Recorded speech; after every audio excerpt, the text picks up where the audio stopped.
Let's go to Dave Reef. He has a Lincoln Tech Fix-It Pit Report.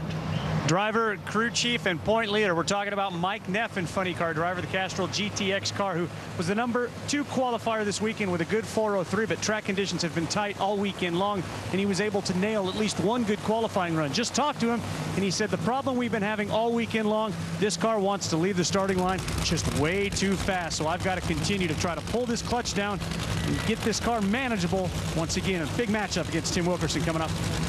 And a huge matchup on the line right now. The momentum man, Matt Hagan, and Cruz Pedregon. Now, Hagan in the points is the only guy who has made any kind of real move, as you can see there, while Mike Neff leads it. Both Cruz and Hagan have been able to move forward, as has Jeff Rnd2.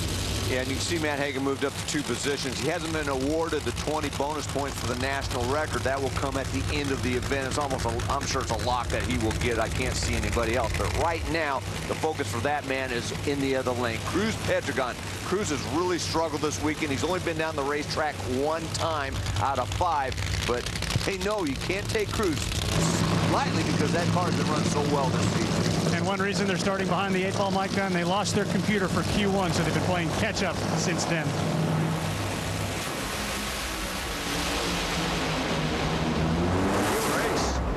And Hagan wins it. A 4:05, 316-mile-an-hour pass. He really needs a 3:19.04 if he wants to back up on speed, but then again, there are also no points on speed.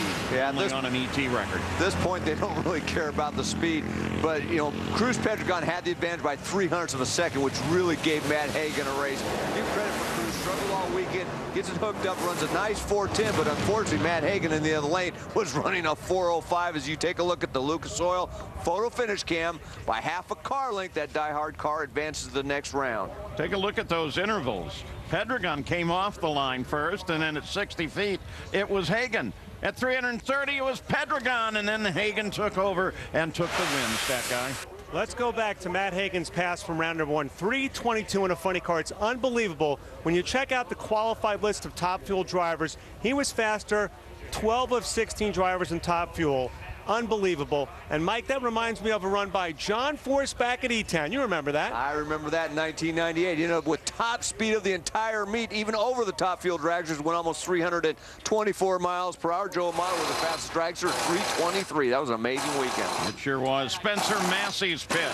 He's got a huge matchup. You see it right there, Larry Dixon. How's it look, Mike? Well, going through normal maintenance right there, and that Fram car's been running very well. That's going to be a fantastic race.